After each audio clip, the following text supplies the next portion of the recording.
I think you're on mute. Workday starting to sound the same? I think you're on mute. Find something that sounds better for your career on LinkedIn.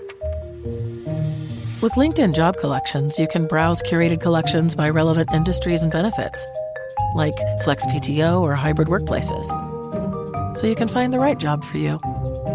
Get started at linkedin.com/jobs. Finding where you fit.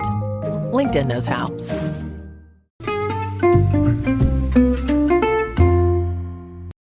Hi, everybody, and welcome to the Dr. Psych Mom Show.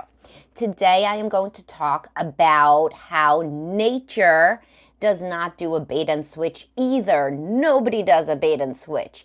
And I will talk about this nature's bait and switch comment about menopause right as soon as I tell you to subscribe. My most recent subscriber episode was the last one, and it was how can you draw on your own self-knowledge to help you empathize with your partner. If you don't understand yourself, you cannot understand anybody else. That is for sure. And I discuss all of that and why I believe that and how you can learn more about yourself, etc. In that subscriber episode, and there were close to 200 others for $8.99. So hopefully you are subscribing so that you get 100% of my episodes instead of 75%.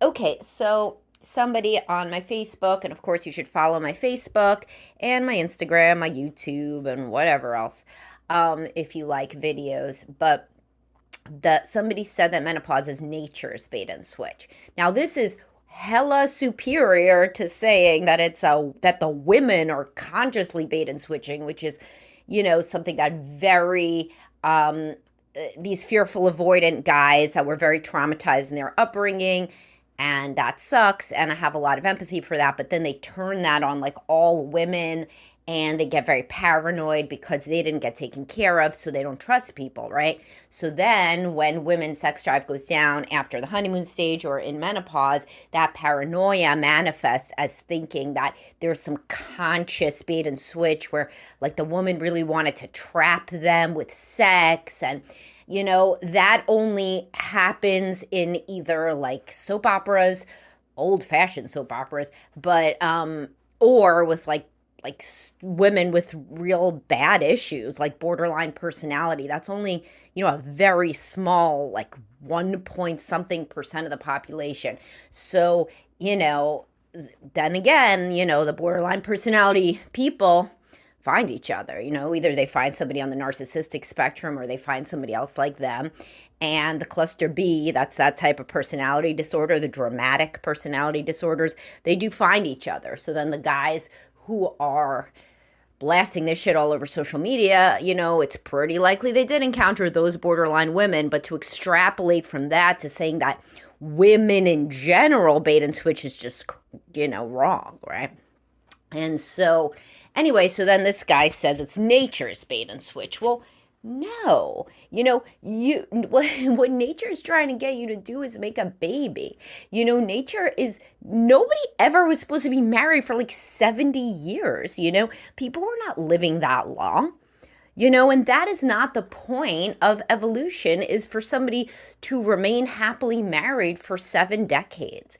It's just not, in fact, it's the opposite. Nature wants us to make as many babies with as many different people, which is why the honeymoon stage kicks off rather after 1.5 to 3 years, because at that point you've already met the guy, made a baby, raised your baby, just biologically speaking, without the idea of birth control. If you're attracted to a new man, you have sex, you make a baby, you wean the baby, and then it's time for you to increase your genetic diversity, to do your part to increase the genetic diversity of the species by sleeping with another man. And the whole thing starts again, right?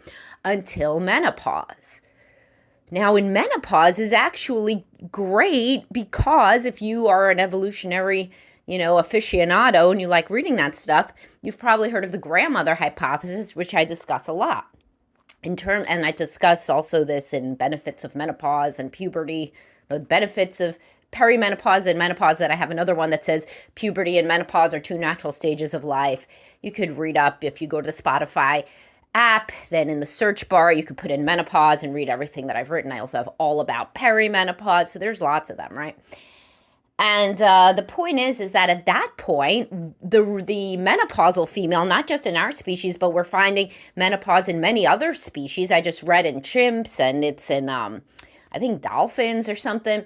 I read a whole book about it years ago called Flash Count Diary by Darcy Steinke, and I think it was dolphin she was following, but it's something in the water. But anyway, point being is that after you're no longer interested in breeding, then you help your kids with their kids.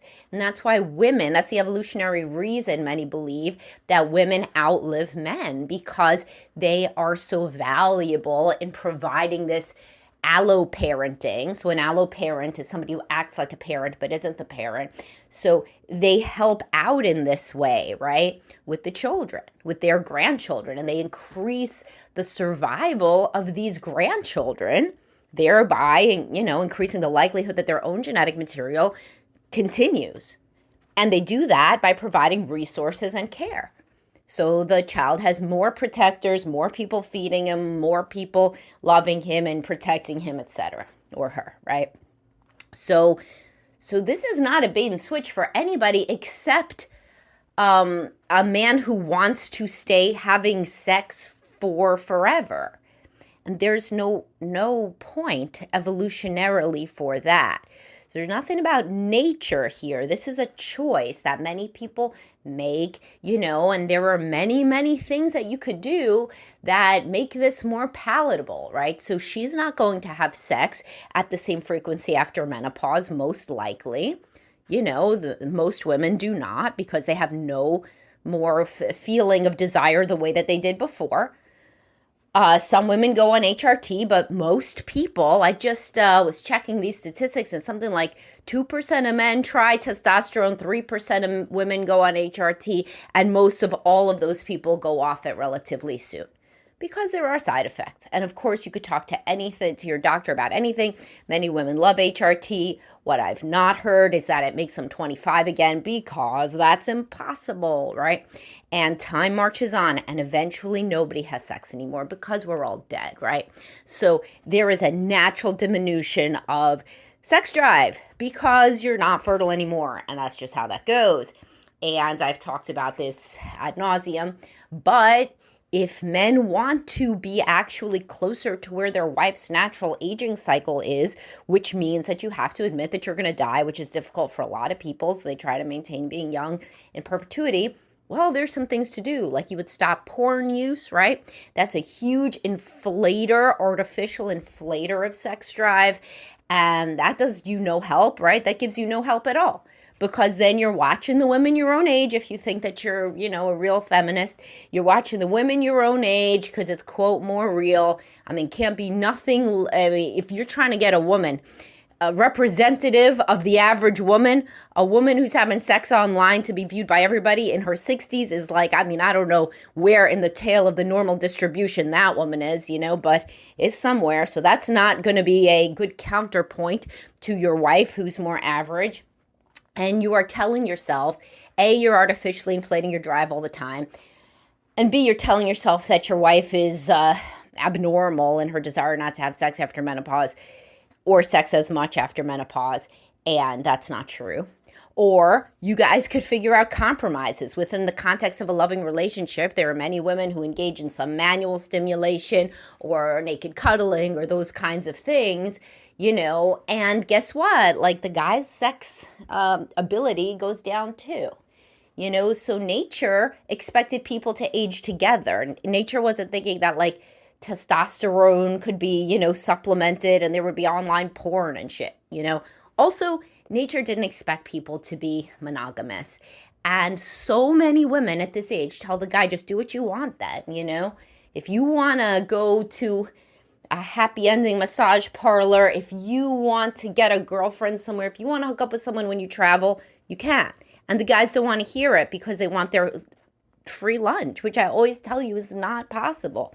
They want their cake and to eat it too, which is for somebody that does not feel an identity anymore because their identity has changed into that of an older post-sexual person. They want that person to change into a sexual person, and they can't. And then when the person, and this is so, so common, says, okay, do what you want then, or we could end the marriage, they say, well, no, I don't want either of those things either. So that's really where things go awry. So, and by the way, as I've said so many times, within the context of a loving, connected marriage, many women will continue to have some kind of sex. If sex is too painful, then they could have some sort of manual stimulation or, even oral stimulation, something like that. Not as frequently, but they'll do something. And that's within the context of a loving marriage where you want to take care of your husband because you feel that your husband is a great guy, right? And so what a lot of these guys forget is the marriage is not close. The sex that you were having didn't feel connected to her. She could just do it for all those years because she had the sex hormones, so she could do it. But she wasn't happy. You're not happy. Or maybe some of these guys are happy. Some of them say, oh, everything was good until we stopped having sex. But I'll tell you something. When I get those people into counseling, that's not how the woman felt. Frequently, very, very much not. Because in the situations where she did feel like everything was great, she keeps having some kind of sex. Something at some level. And he loves her so much that he's, moving down the frequency ladder, and that's okay because they have a deep connection and deep love, and he appreciates her efforts when she has the effort to do it, and he's not artificially, again, fluffing himself all the time. If he knows any better, not to do that because it makes things so much worse, right? And when you get into couples counseling, you work on your relationship, that's when women may either say one of two things. Either I am willing to try other things, or even I'm willing to try HRT. And again, there's plenty of downsides for many people, and many people don't want to. But she may, try, or she may try some other form of stimulation, or she may say, live and be well. I can no longer do this. This just isn't me. This doesn't feel right. It isn't who I am anymore. It would be the same disingenuousness if a 25-year-old woman pretended to be a 55-year-old woman. That would feel disingenuous, and it feels to her the same in the inverse, like she's pretending that she's somebody that she no longer is. It feels like uncanny valley for a lot of women when they no longer feel sexual to have to kind of have sex. It just feels like a lie. It feels like something like wrong, it feels like something's very wrong, and that you are no longer doing this, and you start to kind of hate the guy who you feel is coercing you. That's when some coercion rhetoric comes up. You feel that he's coercing you to do this, and he won't, listen to any sort of compromise, and he says he doesn't want to end the marriage. And should you end the marriage over lack of sex? I talk about that all the time. That's a super individual decision. First, you should certainly try couples counseling to see, where your wife's head is at, right? Why doesn't she want to try anything sexual at all? Sometimes these women will be like, a hand job. He'll say no. And the guy's like, no, I wouldn't. There's no communication at all. She thinks that he would act about a hand job the way that he used to when he was 25, which is 25 years ago, and the last time that they talked about anything new to do in bed. Which is both of their faults. Really his more because he's the one who wanted to. She assumed that everything was fine, Point being that when you open up these deeper conversations and these more direct conversations in counseling, sometimes people can talk in new ways. Or she could say, well, honestly, I know where you go. When I go to sleep early, I know that you're looking at porn on your computer, for an hour every night or something. And it's disgusting to me. And any desire that I had to work on things sexually, it was killed when I realized that that's what you were doing, And I've heard that many times. And so that would be a conversation too. And the guy didn't even know frequently that she even knew or that she would care. So there are so many interesting conversations that you could have in couples counseling. And even if the decision is that she feels post-sexual and she says we could end the relationship, then you can end the relationship on a note where you don't hate each other. That's what I always say, divorce when you're not angry but accepting, so then you don't have a mortal enemy, right? And then the children have to take sides and all this terrible stuff. So most people come to counseling too late, when things are already really, really destroyed.